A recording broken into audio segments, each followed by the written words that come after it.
Hi everyone, welcome back to my channel. My name is Anil और React JS की इस video में बात करने वाले हैं कि एक एपीआई किस तरीके से कॉल कर सकते हैं हम रिएक्ट जेएस के अंदर। इस सीरीज़ की हमारी एपीआई के ऊपर ये पहली वीडियो है, तो इसीलिए मैं आपको ये भी बताऊंगा कि एपीआई होती क्या है, बट बेसिक वे के अंदर। अगर आपको डिटेल के अंदर जानना है तो लिंक डिस्क्रिप्शन बॉक्स में दिया हुआ है मेरी दूसरी वीडियो का, वहाँ से आप देख सकते हो डिटेल के अंदर, राइट। सो पहले इस वीडियो के पॉइंट्स देख लेते हैं, बाद में बाकी बातें करेंगे, राइट। एपीआई क्या होती है सबसे पहले ये बात करेंगे, उसके बाद में हम एपीआई को कॉल करेंगे। एपीआई है कहाँ, एपीआई हमारे पास है, इसके बारे में भी मैं बात करूंगा, बट पहले पॉइंट्स की बात करते हैं।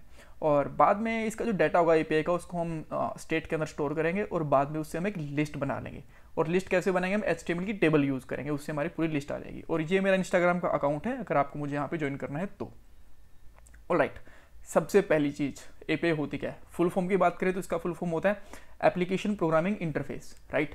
सो देखो, आपको पता है कि रिएक्ट हो गई, एंगुलर हो गई, ये डायरेक्टली डेटाबेस से कनेक्ट हो नहीं सकती हैं, राइट। तो हम डेटाबेस से डाटा को किस तरीके से गेट करेंगे, हम उस टाइम पे यूज़ करते हैं कोई सर्वर साइड प्रोग्रामिंग लैंग्वेज, जैसे पीएचपी हो गई, नोड हो गई, पाइथन हो गई, जावा हो गई, डॉटनेट हो गई। ये हमें क्या करती हैं, एपीआई देती हैं, इनके अंदर ही हमारी एपीआईज बनती हैं और ये डेटाबेस से डाटा निकाल के दे देती है हमें, और बाद में हम उस डाटा को यूज़ कर लेते हैं फ्रंट एंड के अंदर, यानी कि रिएक्ट, एंगुलर, व्यू जैसी चीज़ों के अंदर, राइट। सो एपीआई में डाटा कैसा होता है, ऑलमोस्ट ऐसा ही होता है सारी एपीआईज के अंदर डाटा, राइट।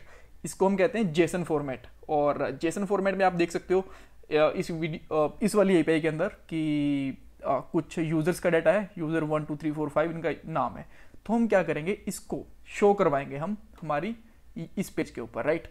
और जब हमें डाटा शो करवाना होता है ना, यानी कि डाटा गेट करना होता है बेसिकली, तो हम यूज़ करते हैं गेट मेथड। जब हमें डाटा को स्टोर करना होता है डेटाबेस के अंदर तो यूज़ करते हैं हम पोस्ट मेथड। जब अपडेट करना होता है तब हम यूज़ करते हैं पुट मेथड। जब डिलीट करना होता है तब हम यूज़ करते हैं डिलीट मेथड। तो इस वीडियो में हम कौन सा मेथड यूज़ करेंगे, गेट मेथड। और आने वाली वीडियोस के अंदर मैं आपको पोस्ट का एग्जांपल भी दूंगा, पुट का एग्जांपल भी दूंगा, और बेसिकली डिलीट का एग्जांपल भी दूंगा, राइट। और सर्च वगैरह के एग्जांपल्स भी आएंगे, राइट। सो स्टार्ट करते हैं। हमको बेसिक पता चल गया कि हम लोग गेट मेथड्स क्यों यूज़ कर रहे हैं, क्योंकि हमें डाटा को गेट करना है, ये सारा का सारा डाटा उठाने के लिए एपीआई से। बाद में हमें आपको यही बता दें कि एपीआई होता क्या है। डायरेक्टली हम डाटाबेस से डाटा गेट कर नहीं सकते हैं, तो जो पीएचपी होती है या फिर नोड होती है, पाइथन होती है, ऐसी प्रोग्रामिंग लैंग्वेज के अंदर हम एपीआई बनाते हैं और यहाँ पे यूज़ करते हैं। बनती कैसे हैं, इससे एक फ्रंट एंड डेवलपर को कुछ भी लेना देना नहीं होता। अगर आप लोग एंगुलर, व्यू या फिर रिएक्ट में काम कर रहे हो, फुल स्टैक डेवलपर हो तो अलग बात है। अगर आप इनमें काम कर रहे हो तो कैसे बनती हैं उसके बारे में आपको चिंता करने की कोई ज़रूरत नहीं है, राइट। और स्टिल अगर आपको देखनी है तो मेरी लारावेल वाली और पाइथन और नोड वाली वीडियोस देख सकते हो, उनके अंदर मैंने बताया है कि किस तरीके से एपीआईज बनती हैं। सो अब हम स्टार्ट करते हैं। सो देखो, जब भी हम गेट कोई एपीआई यूज़ करते हैं, सो मुझे यहाँ पे राउट्स वगैरह की जरूरत नहीं है, इनको मैं हटा सकता हूँ यहाँ से। सॉरी, मैंने पहले नहीं हटाए, राइट। मैं यहाँ पे कोड कम कर देता हूँ ताकि आपको कम से कम कोड यूज़ करना पड़े, राइट। सो जब भी हम कोई एपीआई कॉल करते हैं तो हमें यूज़ करना होता है fetch method, right. Fetch method के अंदर हम हमारा एपीआई का यूआरएल देंगे यहाँ पे इस तरीके से यूआरएल, राइट। और बाद में हम इसको प्रॉम्प्ट्स की जैसे रिजोल्व भी करते हैं। तो मैं क्या करता हूँ, सबसे पहले इसका डाटा जो आपको ये दिख रहा है ना, इसका डाटा मैं ले लेता हूँ यहाँ पे इस तरीके से, यहाँ पे मैंने पेस्ट कर दिया इसको, राइट। और जब भी हम ये डाटा बेसिकली यूज़ करते हैं तो आपको मैं एक चीज़ बता देता हूँ, ये हमेशा एक प्रॉमिस रिटर्न करता है, राइट। और प्रॉमिस रिटर्न करने के लिए हम यूज़ करते हैं देन, इस तरीके से, राइट। और देन बेसिकली क्या करेगा, आपको यहाँ पे रिजोल्व करके देगा इस प्रॉमिस को, राइट। तो यहाँ पे आप लिख सकते हो रिजल्ट, राइट। और जब आप यहाँ पे रिजल्ट लिखोगे तो यहाँ पे आप लिखो रिजल्ट डॉट जेसन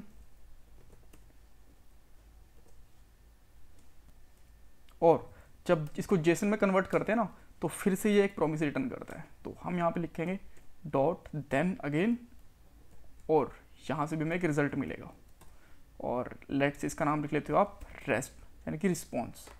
और जो यहाँ से आपको रिजल्ट मिला रिस्पॉन्स, इसको आप यहाँ पे अभी के लिए प्रिंट करवा लो कंसोल डॉट वॉन के अंदर, और यहाँ पे लिख सकते हो रिजल्ट या रिस्पॉन्स, जो भी आपको ठीक लगे कुछ भी लिख लो, राइट। अब हम देखते हैं हमें यहाँ पे मिला क्या है। तो हमें यहाँ पे 5 के 5 रिजल्ट मिल गए हैं हमारे यहाँ वाले, बट ये भी हमारे जेसन की फॉर्मेट में मिले हैं। तो एक चीज़ मैं आपको बता देता हूँ, कभी भी आप एपीआई को कॉल करोगे तो डायरेक्टली इस तरीके से नहीं करना होता, मैंने जिस करके दिखाया, इसको हमेशा यूज इफेक्ट में कॉल करो, राइट। तो क्योंकि फंक्शनल कंपोनेंट है, अगर क्लास कंपोनेंट में यूज़ करोगे तो कंपोनेंट डिड माउंट के अंदर यूज़ करते हैं, राइट। सो यहाँ पे लिखेंगे हम यूज़ इफेक्ट, जो कि हमने यहाँ से इंपोर्ट कर रखा है, और ये भी एक अपने आप में कॉल बैक फंक्शन लेता है, तो एरो फंक्शन हम यहाँ पे इसको दे देते हैं और यहाँ पे हम ये डाटा को रख लेते हैं, राइट, ताकि एक बार ही चले, इसलिए हम यहाँ पे ब्लैंक एरे भी पास कर देते हैं। ओके, उसके बाद में हम यहाँ पे एक स्टेट लेते हैं। स्टेट लेने के लिए सबसे पहले इंपोर्ट करेंगे यूज स्टेट इस तरीके से, और यहाँ पे डिफाइन करेंगे लेट, या फिर कॉन्स्ट ले लो, आपकी मर्जी है, कॉन्स्ट भी ले सकते हो, कोई प्रॉब्लम नहीं है, कॉन्स्ट, और कॉन्स्ट में लेट से कि आप रखते हो यहाँ पे डेटा, और यहाँ पे कर सकते हो set data, user set user भी कर सकते हो, कोई प्रॉब्लम नहीं है। और यहाँ पे लिखेंगे हम use state, by default value हम ले लेते हैं अरे, राइट, ब्लैंक अरे ले लेते हैं। सो ऑल राइट, अब जब यहाँ पे पहुँच जाओगे तो आपको क्या करना है, यहाँ पे सेट डेटा के अंदर रेस्प को डाल दोगे, राइट, इस तरीके से। तो आपका भी रेस्प पे इसके अंदर यहाँ पे कंप्लीट डेटा आ गया है। सो अब उसके बाद में आप चाहो क्या कर सकते हो, यहाँ पे चेक भी कर सकते हो console.won, और यहाँ पे लिख सकते हो डेटा, कि डेटा में मिला क्या है आपको, और इस जो रिजल्ट है इसको यहाँ पे हटा सकते हो, राइट। सो अभी के लिए हम देखते हैं, एक बार रिफ्रेश करके देखता हूँ मैं इसको, ताकि आपको अच्छे से दिखे। ये देखो, पहले ब्लैंक डाटा था, बाद में यहाँ पे 5 डाटा हमारे पास आ गए हैं। ग्रेट, ये 5 डाटा आ गए हैं, तो हमें इसको अब बेसिकली प्लॉट भी करवाना है टेबल के अंदर, राइट। तो सबसे पहले मैं यहाँ पे लिखता हूँ टेबल, इस तरीके से। टेबल के अंदर मैं लिखता हूँ यहाँ पे TR, और TR के अंदर मैं कुछ TD लेता हूँ, और TD के अंदर मैं यहाँ पे क्या लिखूँगा, सबसे पहले नेम, ID ले लेता हूँ, ID, देन नेम, और मोबाइल नंबर और ईमेल, राइट। सो यहाँ पे करता हूँ मैं नेम, ईमेल और mobile number, right. Contact number भी लिख सकते हो, it's totally up to you. बाद में इसको उठाने के बाद में ये तो हमारी एक नॉर्मल ऊपर TR हो गया। यहाँ पे हम यूज़ करेंगे डेटा डॉट मैप, और मैप के अंदर ऑब्वियसली हम एक एरो फंक्शन यूज़ करेंगे, और एरो फंक्शन के अंदर आप यहाँ पे एक ले सकते हो आइटम, या फिर कुछ भी, जो भी आपको यहाँ पे वेरिएबल का नाम ठीक लगे, राइट। और बाद में हमने यहाँ पे इसको टेबल को पेस्ट कर दिया यहाँ पे। तो अभी के लिए आपको देखोगे क्या दिख गया आपको यहाँ पे इस तरीके से, बट ना जो टेबल फॉर्मेट के जैसा लग रहा है, और हमारे पास ये स्टैटिक लूप के अंदर घूम के आ गए हैं, राइट। तो इसको भी हम ठीक करेंगे, बट सबसे पहले हम टेबल को बॉर्डर दे देते हैं, बॉर्डर 1 पिक्सल। अब थोड़ा सा लग रहा है, राइट। तो अब मैं यहाँ पे ID की जगह पे पेस्ट करता हूँ बेसिकली आइटम डॉट यूज़र, मुझे देखने दो कि इसके अंदर था क्या एक्चुअली, इसके अंदर था यूज़र ID, राइट। तो हम यहाँ पे लेंगे डॉट यूज़र ID,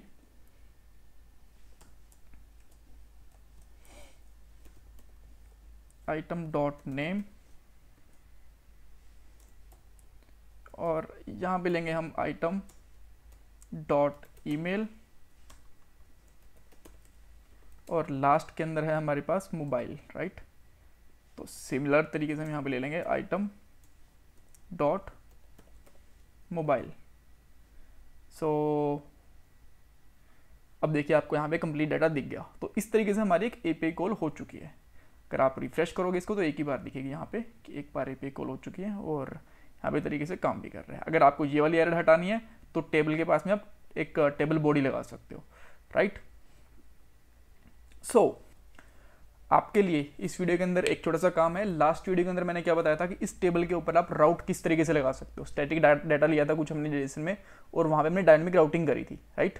सो डायनेमिक राउटिंग आप ये बताओ कि यहाँ पे किस तरीके से कर पाओगे, और ये आप खुद से करके देखना। इस टेबल के अंदर एक यहाँ पे राउटिंग इंपोर्ट करके और वहाँ पे राउटिंग लगाना, राइट। तो इससे आपकी प्रैक्टिस होगी, और ये वाली चीज़ आपको जब आने वाला मिनी प्रोजेक्ट होगा ना उसके अंदर भी काम आएगी। वहाँ पे मैं आपको एग्जैक्टली करके दिखाऊंगा कि किस तरीके से हम एक API से डाटा कॉल करेंगे और बाद में उसके ऊपर डायनेमिक राउटिंग भी अप्लाई करेंगे। तो कुछ कन्फ्यूज़न है तो मेरे से पूछ सकते हो, कमेंट बॉक्स में पूछ लो, या फिर इंस्टाग्राम अकाउंट के ऊपर पूछ लो। Thanks for watching this video, bye bye, take care.